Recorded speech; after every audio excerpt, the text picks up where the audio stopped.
I've spent a good amount of my life over the past few days staring at the shader compilation loading screen in a game called S.T.A.L.K.E.R 2 Heart of Chernobyl.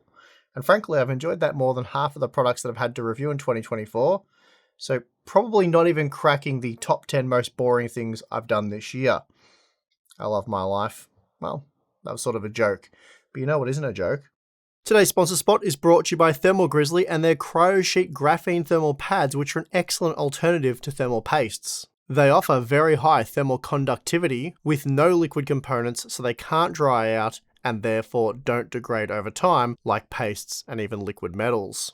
CryoSheet is very easy to use, it's extremely durable, and is available in a range of sizes to suit most applications. I've personally done some high-end GPU testing with CryoSheet, and the results were impressive, very similar in fact to that of liquid metal, but without the mess, and of course, no risk of drying out. So for more information, please check the link in the video description. Okay. Shader compilation loading screens aside, I've managed to test 31 different GPUs across 3 resolutions using 3 quality presets, plus there's some quality upscaling results as well. So there is a lot to go over. Oh, and all of this testing is based on the day 1 patch. Just quickly, for those of you who don't know what S.T.A.L.K.E.R 2 is, it's a first-person shooter / survival horror single-player game that has been developed using the Unreal Engine 5. It's the 4th main game released in the S.T.A.L.K.E.R series, and quite shockingly, we haven't seen a new S.T.A.L.K.E.R game in 15 years. And that's since the release of Call of Pripyat, a game I used to use a lot for CPU and GPU testing back in the day, so it's exciting to finally have a new S.T.A.L.K.E.R game. So without wasting any time, let's get into it. The benchmark pass I'm using for all the testing in this video takes place in the lesser zone, and we're using one of the first towns you come across, and I chose here as it is very demanding on both the CPU and GPU. Now, as I noted earlier, I have tested multiple quality presets, and this increased the time to test significantly as you're required to reset the game between quality setting changes, and doing so triggers the game to rebuild shaders, a process that can take several minutes. So doing this at least 3 times per GPU for a grand total of 31 GPUs, it was a fun process. Now for testing, I've used the Epic preset at both the native resolution and with quality upscaling, and then we also have the high and medium presets. For the upscaling testing, I've done so with DLSS for the GeForce GPUs and FSR for the Radeon GPUs, while the Arc A770 was tested using XESS. The game also supports FSR and DLSS frame generation, though I'm not testing either of those for this video. Now, something I want to look at before we jump into the benchmark results is 8GB of VRAM versus 16GB of VRAM, because some of the graphs that we're going to look at shortly show very poor 8GB performance when using the Epic quality preset, even with upscaling enabled. So I wanted to take a closer look at that first. Okay, so what we're looking at here is the 8 and 16GB versions of the RTX 4060 Ti running at 1440p with quality upscaling and the Epic quality preset. Now, they both look to be delivering pretty similar performance at this point, but that's because we haven't been running for too long, so we haven't had a chance to saturate that 8GB of VRAM buffer yet. But if you play the game for a few minutes, that is certainly going to occur, and you'll start to see some stuttering like this. Quite jarring experience, and that's not something that you will see with the 16GB model. Any juddering or stuttering that you might see on the 16GB model in this pass is probably my mouse input, because it was very smooth and it felt fine despite, we're only playing at about 50 to 60 FPS. But as I said, for this type of game, it plays quite well. But the 8GB card, it was not a great experience. You can see those 1% lows are already getting hammered down. We're down to the teens and now we're into single digits. So pretty bad performance there. Well, actually shocking performance there for the 8GB card. And it gets a lot worse. As you can see, VRAM usage is hovering around 8GB on the 16GB card, which is already causing some problems for the 8GB model. But when we go inside and there's a lot more textures that are being rendered in higher quality, as you're seeing them a lot closer, the 8GB card just falls into a heap. So 1% lows, again, single digits. The frame rate, the current frame rate has halved relative to the 16GB model. So terrible performance, loads of stuttering. Basically, the 8GB model is unusable under these conditions, whereas the 16GB model plays quite well. Again, we're not looking at extremely high frame rates. Most graphics cards can't achieve extremely high frame rates in S.T.A.L.K.E.R 2, but the frame rate is consistent and quite smooth, and again, the experience overall is very good. But the 8GB card, very bad. So that's the 8GB versus 16GB comparison at 1440p with quality upscaling using the Epic quality preset. Starting with the native 1080p results using the Epic preset, we see that the RTX 4090 is good for just over 100 FPS in the small town used for testing. That result though does appear to be CPU limited, and that's despite the fact that we are testing with a 9800X 3D. This is because the 4090 was just 9% faster than the 4080 Super, and just 23% faster than the Radeon RX 7900 XTX. The Radeon GPU wasn't amazing here though, only roughly matching the 4070 Ti Super, while the 7900 XT was similar to the 4070 Super. Now, for just 60 FPS, you will require the 7800 XT or RTX 3080, though the previous generation 10GB GPU did seem to struggle a little bit here with 1% lows, not alarmingly so, but there were noticeable dips. And speaking of dips, the 8GB models were a complete write-off. I would say unplayable by anyone's standards. Now, enabling upscaling does help quite a lot, at least for the lower end GPUs. The 4090 was still CPU limited, and in fact, the RTX 4080, 7900 XTX, and 4080 Super all move closer to the 4090 with just shy of 100 FPS. It's now possible to achieve 60 FPS using the 6800 XT or 16GB 4060 Ti. What's interesting to note here is that the 16GB 4060 Ti averaged 65 FPS, which made it 10% faster than the 8GB model. However, looking at the 1% lows, we find the 16GB model was 100% faster, and as a result delivered a considerably better experience, as we've already looked at, though that was at 1440p with upscaling. The point is, 8GB graphics cards can even run into performance issues at 1080p with upscaling in this title. Whether or not future optimizations will address this isn't clear, though I suspect we will see some improvements.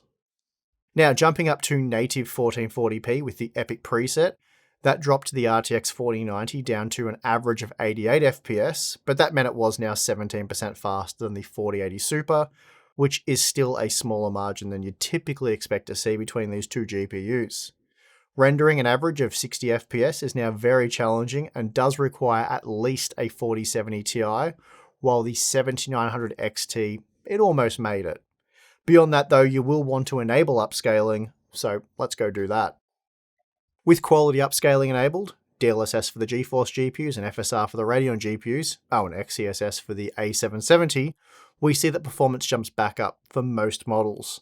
We're now able to exceed 60 FPS with the 7900 GRE, RTX 3090 and RTX 4070. The 8GB graphics cards, on the other hand, they're still struggling here, and please don't read into the exact figures because when running out of VRAM, performance tends to end up all over the place. The results here are also based on a 3-run average, and the run-to-run variance does vary quite significantly, again due to those VRAM issues. The point is you can't really play the game with an 8GB graphics card at 1440p using upscaling with the Epic preset. Now, obviously given what we've just seen, 4K native is going to be a pretty big ask. In fact, it's going to be an extremely big ask, and therefore no surprises that you can really only do so with an RTX 4090. That is assuming that you're aiming for around 60 FPS. The RTX 4080 Super was good for an average of just 47 FPS with 1% lows of 30 FPS. Ouch. So enabling upscaling here is a must, and doing so with the quality mode, we saw the RTX 4090 jump up to an average of 79 FPS, which is quite a nice experience. The 4080 Super was good for 65 FPS and the 7900 XTX 61 FPS. Not exactly amazing performance, and those 1% lows will be noticeable, so you might want to test out the balanced upscaling option or downgrade the resolution to 1440p. Alternatively, you can also try the high preset, so let's do that starting at 1080p. Again, at the high end, the data is largely CPU limited, though we were able to push up to 112 FPS with the RTX 4090. It's also now possible to average 60 FPS with the 7700 XT or 8GB RTX 4060 Ti. So the 8GB graphics cards are now running within their VRAM limits using the high preset at native 1080p. So that's good news. But again, keep in mind this is relatively short benchmark passes and not several minutes or even half an hour to an hour worth of gameplay. So it is still possible with extended gameplay that you could exceed the VRAM buffer on the 8GB cards. I can't confirm or deny that at this point in time, just due to the fact that I haven't had many hours to experience the game with these 8GB graphics cards. But what it does mean is you can see frame rates around 50 FPS with a part like the 7600 XT or RTX 4060. Now, at 1440p, the RTX 4090 still appears to be quite limited, rendering 104 FPS, which is a 20% increase over the 4080 Super. Meanwhile, AMD's best, the 7900 XTX, was just 5% slower than the RTX 4080. And this time, for 60 FPS, you will require the RTX 4070, 7900 GRE, or RTX 3090. So some pretty hefty GPU requirements there for 1440p gaming, and that's with the second highest quality preset.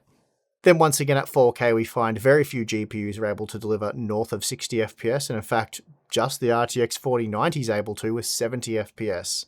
The 4080, 7900 XTX, and 4080 Super all found themselves in the mid-50s. Now here's a look at the medium quality preset at native 1080p. And we're now pushing up to 121 FPS, which is still heavily CPU limited performance, and the only reason the frame rate has increased here from the high and epic presets is due to the reduced CPU load. I'm not entirely sure which settings are responsible for this, on account of the fact that I've spent the last few days doing nothing but testing 31 GPUs at 3 resolutions and 4 quality configurations, but generally speaking, stuff like rendering distance and level of detail can increase CPU load, which is why testing CPU performance using low quality settings isn't really a good idea outside of competitive shooters. Anyway, this meant that the 4090 was just 6% faster than the 4080 Super, and 10% faster than the 7900 XTX.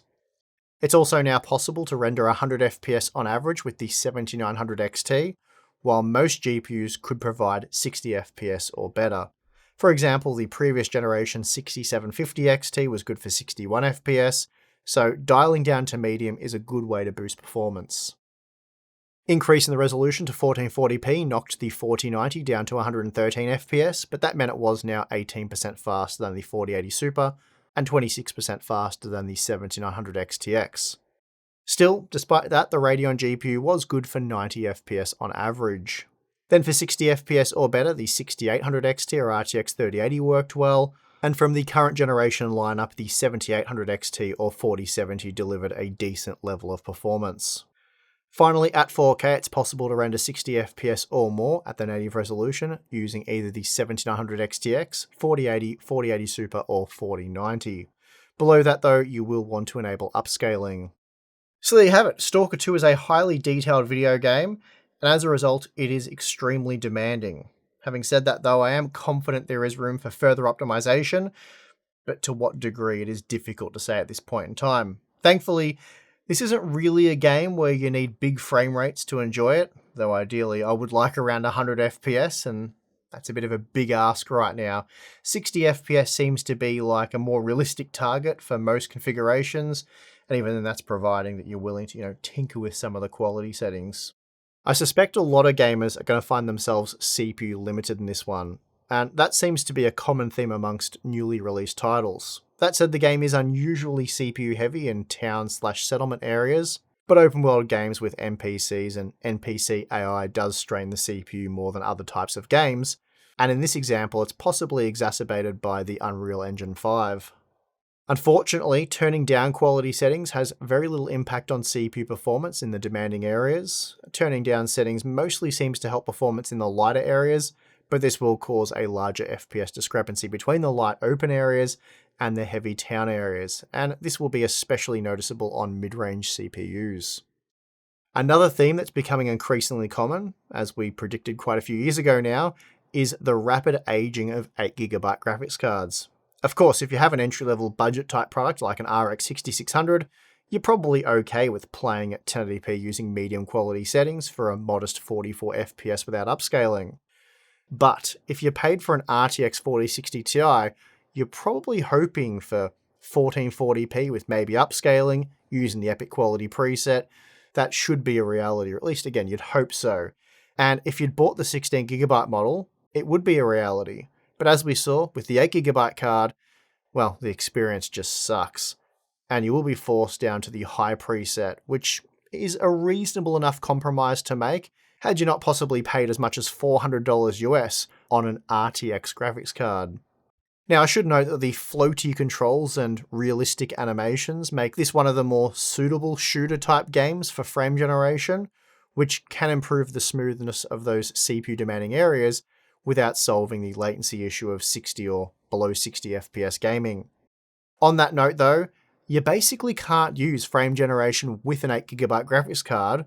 Well, you can't with the Epic preset, even at 1080p, and there are even issues using the high preset at 1440p, as VRAM usage will regularly climb over 8GB, and in some examples over 9GB.